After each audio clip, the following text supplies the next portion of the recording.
Next topic है वो है oogenesis के ऊपर, ठीक है। किसके ऊपर है? oogenesis के ऊपर। अब जो oogenesis है ना, वो वैसे ही जैसे हमारे पास spermatogenesis होती थी ना, वैसे ही oogenesis है। मतलब असल में ये क्या चीज़ है? ये है गैमेट्स की फॉर्मेशन। गैमेट्स की फॉर्मेशन को क्या कहते हैं? गैमेटोजेनेसिस, ठीक है। अब जो गैमेटोजेनेसिस है वो होती थी मेल के अंदर भी और फीमेल के अंदर भी, दोनों के अंदर होती थी। और जो गैमेट्स है उनका मिलना क्या होता था? फर्टिलाइजेशन होती है, ठीक है। अच्छा, अब इसके अंदर जैसे गैमेटोजेनेसिस के अंदर स्पर्मेटोजेनेसिस होता है, उसमें क्या होता था? उसमें स्पर्म्स प्रोड्यूस होते थे। इसी तरह अगर oogenesis की बात करें तो उसके अंदर क्या होता है? oogenesis के अंदर एग्स प्रोड्यूस होते हैं, ठीक है। क्या होते हैं? एग्स प्रोड्यूस हो रहे होते हैं।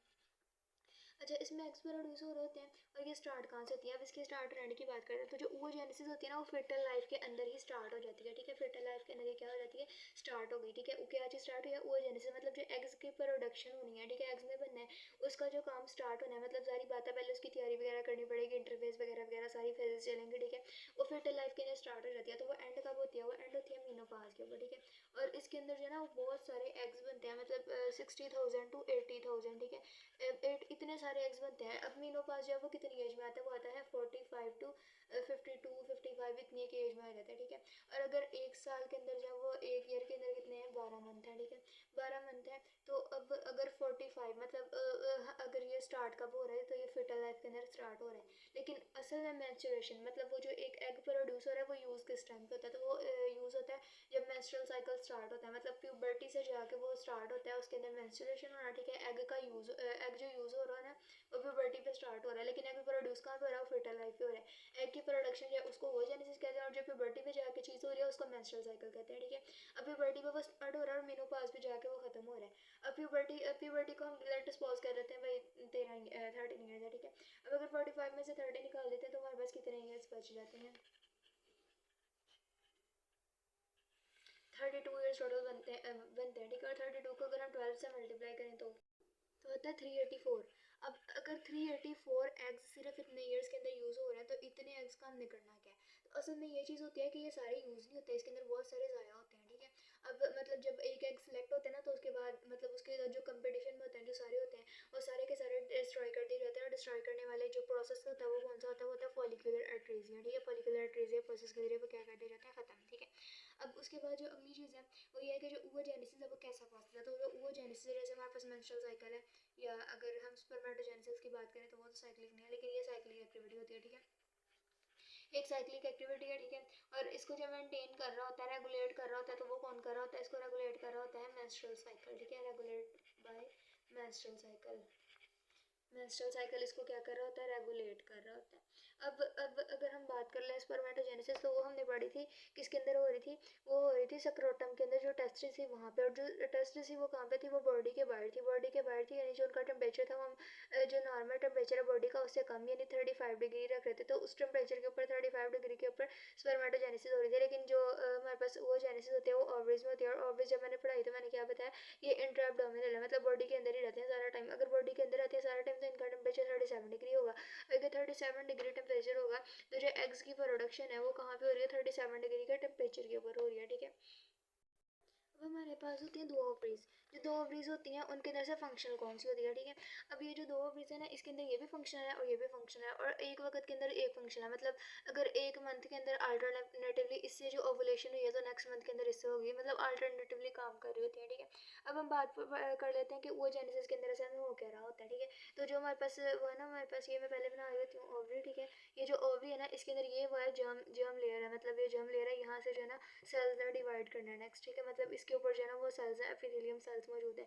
और इसके अंदर प्रोटेक्टिव लेयर है। प्रोटेक्टिव लेयर इसके बाहर नहीं होती बल्कि कहाँ पे मौजूद होती है? इसके अंदर मौजूद होती है। और ये जो लेयर होती है इसका नाम क्या होता है? जो अंदर लेयर होती है, ठीक है, इस लेयर का नाम होता है, नहीं, इस लेयर का नाम ट्यूनिका एल्बोजिनिया होता है, ठीक है। और अगर मेल की बात करें तो उसके अंदर कहाँ पे मौजूद होती है? उसके अंदर बाहर की साइड पे मौजूद होती है। अब अगर मैं भी टेस्टिस बना के दिखाती हूँ, ठीक है। ये मेरे पास एक टेस्टिस है, ठीक है। और ये जो लेयर है इसके गिर्द ये इसको क्या कहूँगी? इसको मैं कहूँगी ट्यूनिका प्रोप्रिया, ठीक है। ट्यूनिका प्रोप्रिया के बाद यहाँ पे हम पता है टेस्टिकुलर लोब्यूल्स वगैरह बन रहे होते हैं, ठीक है। और जो मतलब जर्मिनल एपिथेलियम है वो इसके अंदर ही मौजूद है, ठीक है। मतलब इसके अंदर ही जो है ना स्पर्म्स वगैरह बनेंगे।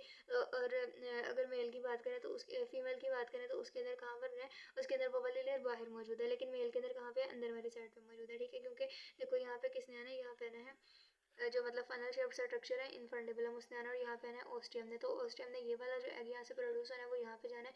जब वो एग यहाँ पे जाएगा तो उसको क्या कहते हैं कि वो ओवुलेशन हो गई है, ठीक है। ये जो अंदर वाला सारा पार्ट है ना, इसको हम क्या कहते हैं कि ये सर्ट्रोमा है, ठीक है। मतलब इसके अंदर टिश्यूज मौजूद है और ये वाला पार्ट कौन सा, सर्ट्रोमा। ये जो इसका बाहर वाला हिस्सा होगा ना, इसको हम कह देंगे कॉर्टेक्स, और ये जो अंदर वाला पार्ट होगा इसको क्या करेंगे, मेडुला, ठीक है। सिंपली बस यही चीज़ होगी इसके अंदर। और यहाँ पे क्या होने, यहाँ इस इन सेल्स ने, ये जो लेयर है सेल की, इन्होंने क्या करवानी, इन्होंने oogenesis करवानी है। और ये जो सेल्स होते हैं इनको कहते हैं प्राइमोर्डियल सेल्स, ठीक है। Primordial cells, primordial germ sales.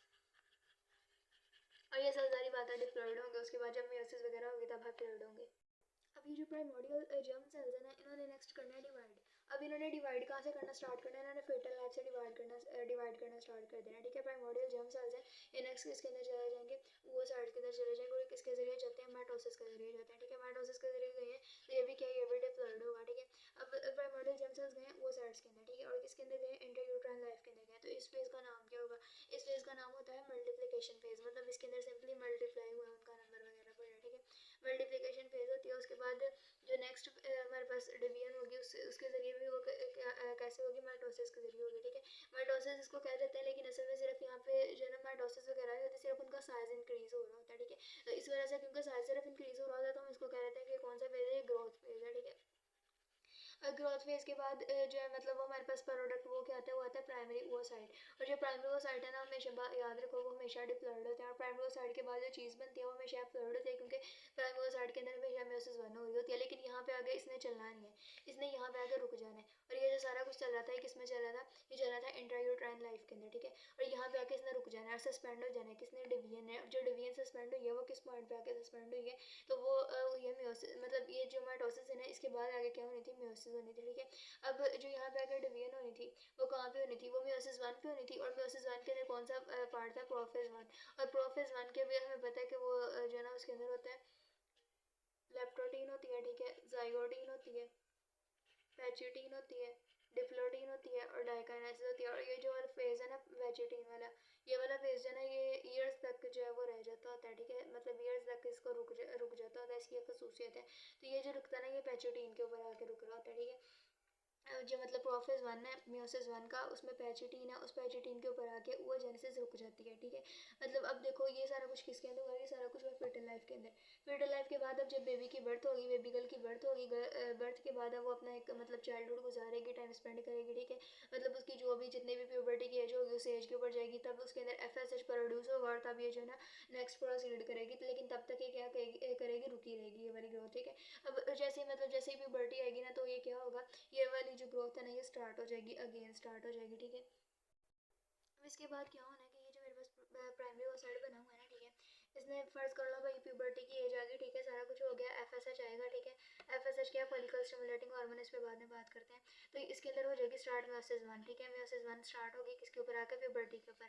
तो ये जो प्राइमरी ओसाइट है बन जाएगा सेकेंडरी ओसाइट। और जो सेकेंडरी ओसाइट है मैंने बताया कि जो मेयोसिस वन होती है वो रिडक्शन डिवीजन होती है, और इस वजह से क्या हो जाएगा, ये प्लूरल हो जाएगा। अब मेयोसिस वन के बाद, ठीक है, मतलब सेकेंडरी ओसाइट बनने के बाद यहाँ पे क्या होगी फिर नेक्स्ट, मेयोसिस टू होगी। और मेयोसिस टू कैसे होता है, जस्ट लाइक माइटोसिस, मतलब इससे नंबर ऑफ जो क्रोमोसोम्स वगैरह वो मेंटेन रह जाता है, ठीक है। जब नंबर ऑफ क्रोमोसोम्स वगैरह मेंटेन रह जाएगा तो हमारे पास जो नेक्स्ट प्रोडक्ट बनता है वो क्या होता है, वो होता है ओवम या ओटेड, ठीक है। ओवम कह देते हैं उसे, या क्या कहते हैं उसे, ओटेड कहते हैं। और ये जो है ना इसने भी अब आके रुक जाना है। और इसने किस पॉइंट पे रुकना है, इसने रुकना है मेटाफेज टू के ऊपर, ठीक है। इस पॉइंट पे रुक रहा है, मेटाफेज टू के ऊपर रुक रहा है, किसके दोबारा से रुक रहा है, ठीक है। मेटाफेज टू के ऊपर रुक रहा है। अब क्यों रुक रहा है, क्योंकि इसके पास स्पर्म सेल्स नहीं है फर्टिलाइजेशन के लिए, तो यहाँ पे आके भी क्या होगा, ये रुक जाएगा, ठीक है।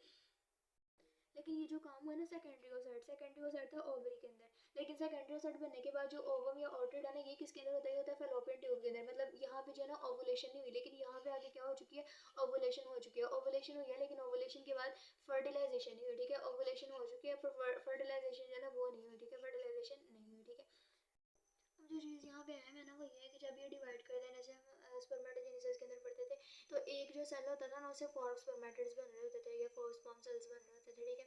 लेकिन यहाँ पे क्या होगा, यहाँ पे जो है ना वो एक ही एक बन रहा होता है, बाकी जो सारे के सारे बन रहे होते हैं और नॉन फंक्शनल होते हैं। मतलब असल में यहाँ पे क्या होता है, जैसे ये मेरे पास जो है ना एक कोई जो है ना वो है सेल, ठीक है, उसने नेक्स्ट डिवाइड करना है, यहाँ बता रही हूँ ओजेनेसिस के हवाले से, ठीक है। अब उसमें क्या होता है कि जो सारा का सारा साइटोप्लाज्म है और जो सारी की सारी ऑर्गेनल्स हैं और सारे के सारा जो न्यूक्लियस है ना वो एक तरफ मूव कर जाता है, और जो कुछ ऑर्गेनल्स है ना मतलब वो थोड़े बहुत बच जाते हैं वो एक तरफ आ जाते हैं। तो मतलब साइटोकाइनेसिस होती है लेकिन अनइक्वल होती है, किसके अंदर, ओजेनेसिस के अंदर। तो ये एक तरफ आ जाएगी सारी चीज़ें और ये सारी चीज़ें एक तरफ आ जाएंगी, लेकिन इसके पास न्यूक्लियस होगा और इसके पास भी न्यूक्लियस होगा। अब अगर इसके पास माइटोकॉन्ड्रिया चला गया मतलब एनर्जी, अब देखो ना इसके अंदर क्या है, क्रोमोसोम्स ने डिवाइड करना है, तो उन क्रोमोसोम्स ने डिवाइड करना, न्यूक्लियस के अंदर क्रोमोसोम है ना, क्रोमोसोम ने डिवाइड करना, तो डिवाइड करने के लिए उसके पास अगर माइटोकॉन्ड्रिया चलेगा तो ये तो नेक्स्ट डिवाइड कर देगा, लेकिन अगर नहीं किया तो ये नेक्स्ट डिवाइड नहीं करता, ठीक है। और अब ये क्या है, ये वाली जो है ना ये फंक्शनल बॉडी है, ठीक है, ये फंक्शनल बॉडी जो है ये नेक्स्ट डिवाइड करती है और मतलब ये फिर सेकेंडरी ओसाइट वगैरह वो बना रही होती है, ठीक है। और अगर इसकी बात करें फिर मतलब जो असल में डिवीजन है वो इसके अंदर हो रही होती है, इसके अंदर भी हो रही होती है, लेकिन इससे जो है ना फिर वो 3 पोलर बॉडीज बनती हैं, ठीक है, अगर डिवीजन हो, इन केस अगर डिवीजन हो, ठीक है, अगर 3 पोलर बॉडीज बनती हैं और जो 3 पोलर बॉडीज बनती हैं उनको कहते हैं फर्स्ट, सेकंड और थर्ड पोलर बॉडी, ठीक है। अब वो जो पोलर बॉडी बनती है उसका काम क्या होता है, ठीक है, उसका काम ये होता है उसने न्यूट्रिशन वगैरह प्रोवाइड करनी होती है, ठीक है। अब इसका मसला ये होता है कि इसके पास साइटोप्लाज्म नहीं होता, अगर साइटोप्लाज्म भी थोड़ा है मतलब इसके पास सारी चीज़ें क्या होती हैं, थोड़ी होती है। अब हम पढ़ते हैं एक और चीज़ को जो मुझे काफ़ी इंटरेस्टिंग लगती है, ठीक है।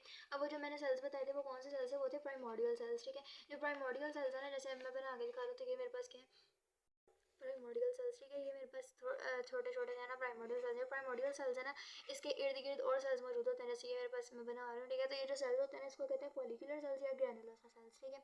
अब ये जो फॉलिकुलर सेल्स और ग्रैनुलोसा सेल्स है ना, जैसे जैसे ये बढ़ेंगे इन्होंने एस्ट्रोजन की मिकदार बढ़ानी होती है क्योंकि एस्ट्रोजन प्रोड्यूस कर रहे होते हैं ये वाले सेल्स। अब जैसे जो प्राइमोर्डियल सेल्स है ना इनके अंदर ग्रोथ होगी, ये डिवाइड करेंगे, माइटोसिस होगी, ठीक है। तो जैसे मैंने पहले बताया था कौन सा फेज था वो था हमारे पास मल्टीप्लिकेशन फेज के बाद ग्रोथ फेज, ठीक है।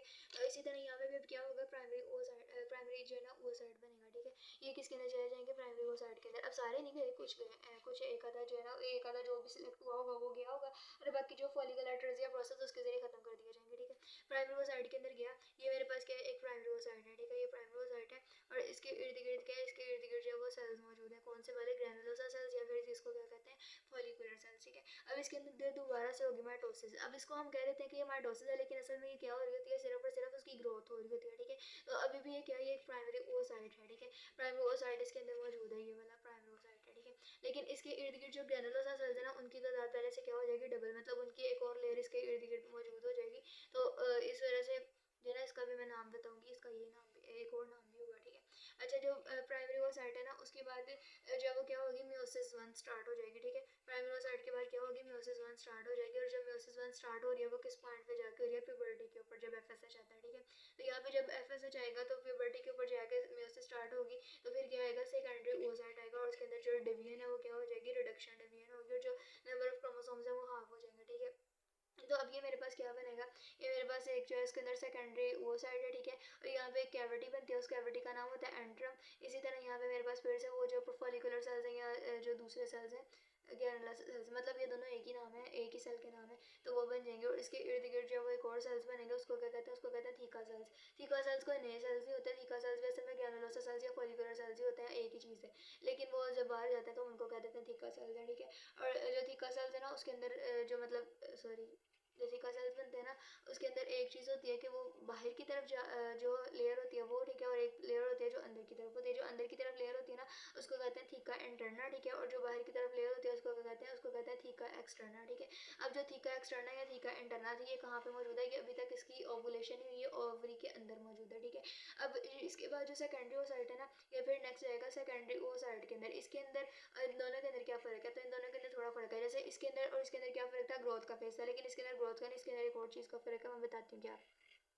एक ऐसा सेकेंडरी ओसाइट, ठीक है, और इसके गिर्द जो है ना वो एक लेयर आ जाएगी, वो जो लेयर आएगी ना उस वो एक प्रोटेक्टिव लेयर होती है, उस प्रोटेक्टिव लेयर का क्या नाम होता है, उस प्रोटेक्टिव लेयर जो का नाम होता है ज़ोनापेलोसिडस है। ज़ोनापेलोसिडस जो है ना वो ग्लाइकोप्रोटीन की बनी लेयर होती है, ठीक है। और ये मेरे पास क्या है, ये फिर से फॉलिकुलर सेल्स है, ग्रैनुलोसा सेल्स है, और ये क्या है कि एंट्रम है, ठीक है। और एंट्रम के बाद यहाँ पे फिर क्या चीज़ आ जाएगी, वही चीज़, मतलब यहाँ पे और यहाँ पे क्या फ़र्क है, सिर्फ इस चीज़ का फ़र्क है, ये मैंने ड्राइंग में गलती की है, वैसे इसका साइज़ नहीं बढ़ाता, कुछ नहीं होता, ठीक है। यहाँ पे क्या आता है, यहाँ पे ज़ोनापेलोसिडा है, बस इस चीज़ का फ़र्क है। और ये वही फिर से थीका सेल्स आ जाएंगे और उनकी लेयर भी जो है ना वही सेम रहेगी, मतलब 2 लेयर्स, ठीक है, तो वो भी सेम रहेगी। तो ये जो मेरे पास है ना अब इनके मैं दूसरे नाम भी बताती हूँ। तो इसको हम कहते हैं कि ये है प्राइमरी फॉलिकल, ठीक है। प्राइमरी फॉलिकल जो है ना उसके अंदर क्या हुआ है, उसके अंदर जो है ना डिवीजन हुई है माइटोसिस के जरिए, ठीक है। अब जब मतलब यहाँ पे जो मल्टीप्लिकेशन हुई थी, मल्टीप्लिकेशन के बाद प्राइमरी बना, फिर उसके बाद क्या हुई है, ग्रोथ फेज हुआ है। ग्रोथ फेज के बाद जो फॉलिकल बनता है उसको क्या कहते हैं, उसको कहते हैं सेकेंडरी फॉलिकल। अब सेकेंडरी फॉलिकल के अंदर अगर कोई पूछे कौन सा वो साइड है, तो वो प्राइमरी वो साइड है, ठीक है। और सेकेंडरी फॉलिकल के बाद कौन सा आ रहा है, सेकेंडरी फॉलिकल के बाद आ रहा है टर्शियरी फॉलिकल, ठीक है।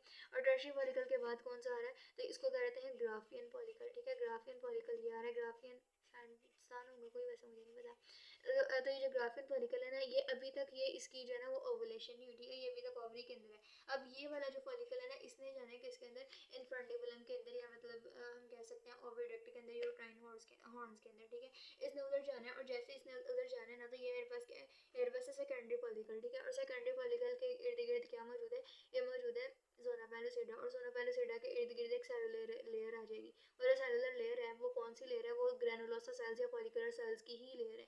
लेकिन यहाँ पे जो लेयर है ना, इसका नाम हो जाता है कोरोना रेडिएटा, ठीक है। इसका नाम क्या हो जाता है यहाँ पे, कोरोना रेडिएटा। और अगर हम जब पूछे इनके अंदर सेलुलर लेयर कौन सी है, तो सेलुलर लेयर होती है कोरोना रेडिएटा। कोरोना रेडिएटा जो है वो एक सेलुलर लेयर है, ठीक है। और अगर कोरोना रेडिएटा के अंदर की बात करें तो वो कौन सी लेयर है, वो हमारे पास ये वाली लेयर है, यानी जोना पेलोसिडा। और जो जोना पेलोसिडा है ना, उसे मैमल्स के केस में कह रहे हैं कि ये वाइटल मेम्ब्रेन है। और वाइटल मेम्ब्रेन या मतलब जो जोना पेलोसिडा, उसके अंदर क्या मौजूद है, उसके अंदर मौजूद है जो सेकेंडरी वो साइट है उसकी प्लाज्मा मेम्ब्रेन। प्लाज्मा मेम्ब्रेन का दूसरा नाम होगा यहाँ पे ओवलिम्मा, ठीक है। जो ओवलिम्मा उसके अंदर क्या, उसके अंदर साइटोप्लाज्म मौजूद है, ठीक है। तो ये हमारे पास क्या हो जाएगा, ओजेनेसिस हो जाएगा, ठीक है। तो अल्लाह हाफिज़। नहीं, बल्कि एक बात तो मुझे भूल गई, ठीक है। वो एक बात क्या, वो बात है कि देखो मैंने बताया था कि यहाँ पे जो है ना वो जैसे जैसे ये फॉलिकुलर सेल्स है इनकी तादाद क्या हो रही है, बढ़ रही है। जैसे जैसे इनकी तादाद जो वो बढ़ती है, तो क्या होता है, इनकी तादाद बढ़ने से एस्ट्रोजन की मिकदार बढ़ती है। अब असल में हम ये बात कह सकते हैं इनडायरेक्टली, क्योंकि जो FSH है उसने इनकी डिवीजन स्टार्ट करवाई है, तो मैं इनडायरेक्टली ये कह सकती हूँ कि जो एस्ट्रोजन है उसको बनाने वाला कौन है, FSH। क्योंकि इनकी तादाद जो वो बढ़ा कौन रहा है, मतलब इनको जो स्टार्ट करवा रहा है वो कौन करवा रहा है, तो वो FSH करवा रहा है। तो इसी वजह से मैं ये कह सकती हूँ कि जो एस्ट्रोजन है उसको इनडायरेक्टली FSH प्रोड्यूस कर रहा है। लेकिन एस्ट्रोजन ऐसा हार्मोन है जो कि उस FSH को प्रोड्यूस होने वाले FSH को क्या करवा देता है, बंद कराना शुरू कर देता है। मतलब FSH ने इनडायरेक्टली किसको प्रोड्यूस करा है, एस्ट्रोजन को, ठीक है। इनडायरेक्टली किया, ठीक है, इनडायरेक्टली किया। और जो एस्ट्रोजन है ना, वो नेक्स्ट क्या करता है, LH को प्रोड्यूस करता है। और LH को प्रोड्यूस करने के साथ, इसको इंक्रीज करने के साथ, FSH ने क्या किया, इनडायरेक्टली एस्ट्रोजन को बढ़ाया, ठीक है। और एस्ट्रोजन ने क्या किया, LH यानी ल्यूटिनाइजिंग हार्मोन को डायरेक्टली बढ़ाया, ठीक है। और ये जो एस्ट्रोजन है ये क्या करेगा, FSH को देगा नेगेटिव फीडबैक, उसको खत्म कर देगा। मतलब ये एक बुरी औलाद जैसा है, जिसने इसको पैदा किया उसको खत्म करे जा रहा है। लेकिन जो फिर LH है वो इसका बदला लेगा। LH क्या करेगा, एस्ट्रोजन को खत्म करना शुरू कर देगा, ठीक है। और जो एस्ट्रोजन है फिर वो खत्म हो गया। और एस्ट्रोजन जो है वो कैसे खत्म होगी, कि मतलब जब ये वाला गैस आ जाएगा ना, कोरोना रेडिएटा वाला, उस पॉइंट पे जाकर जो ल्यूटिनाइजिंग हार्मोन है वो जाके खत्म होने लग जाएगा, ठीक है। अल्लाह हाफिज़।